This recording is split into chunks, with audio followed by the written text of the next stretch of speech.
नमस्कार नमस्कार my dear friends.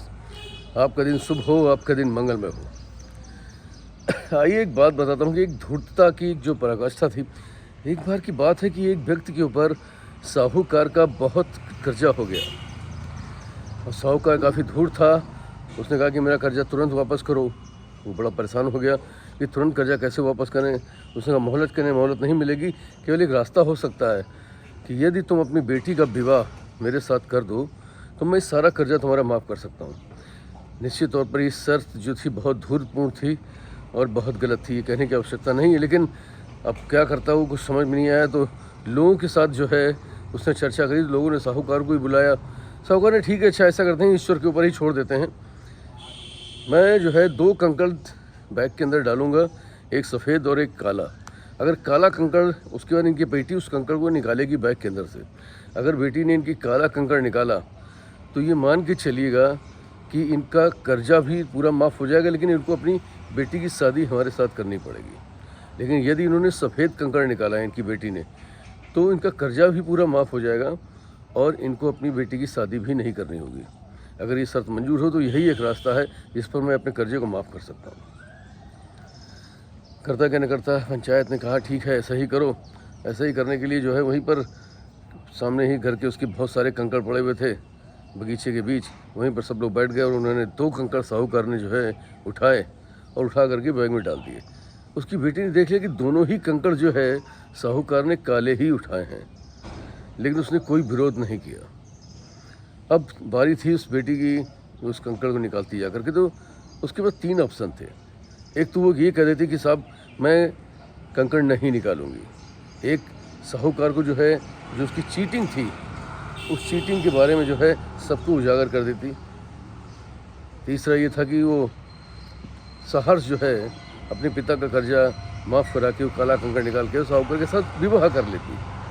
लेकिन उस बिटिया की जो सूझबूझ थी, उस सूझबूझ की जो थी वो इन तीनों ही ऑप्शन से बिल्कुल अलग थी। वो गई और उसने बैग में हाथ डाला और कंकड़ निकाला, लेकिन उसने हड़बड़ाहट दिखाई और कंकड़ को वहीं कंकड़ों के बीच में छोड़ दिया। उन्होंने कहा अरे क्षमा करिएगा, मेरे हाथ से कंकड़ जो है कहीं गिर गया है। अब ढेर सारे कंकड़ों में कंकड़ जब मिल गया तो लोगों ने कहा इसमें कैसे ढूंढा जाए कौन सा कंकड़ है। तो उसने कहा कि जो बैग के अंदर कंकड़ है उसका कलर देख लेते हैं। अगर वो काला होगा तो इसका मतलब मैंने सफ़ेद निकाला है, यदि वो सफ़ेद होगा तो इसका मतलब मैंने काला निकाला है।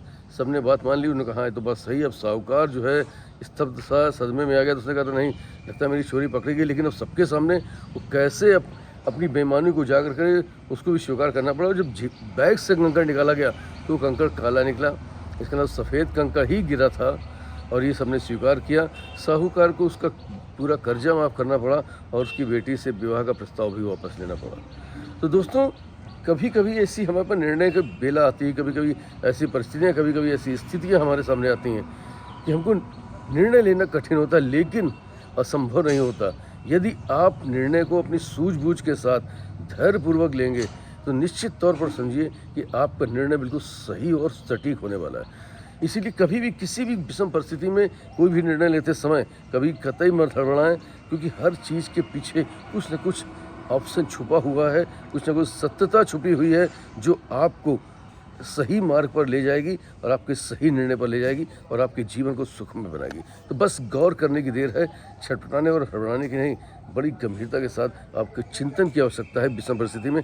निश्चित तौर पर वो समय जो आपके सामने आया है वो अपने आप गुजर जाएगा। Wish you all the best. Thank you very much everybody. Love you all. फिर मिलूंगा किसी प्यारी कहानी थॉट के साथ। आपका दोस्त पीयूष रंजन। तब तक लिए प्रति सुबह मुझे सर्च करते रहिए। प्रति सुबह जो है पीयूष रंजन 1970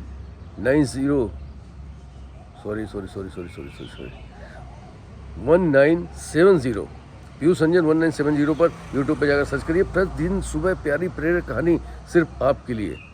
कहीं ना कहीं ये आपको टच करेंगी और कहीं ना कहीं आपको छुएंगी और बस यही मेरा परितोष है।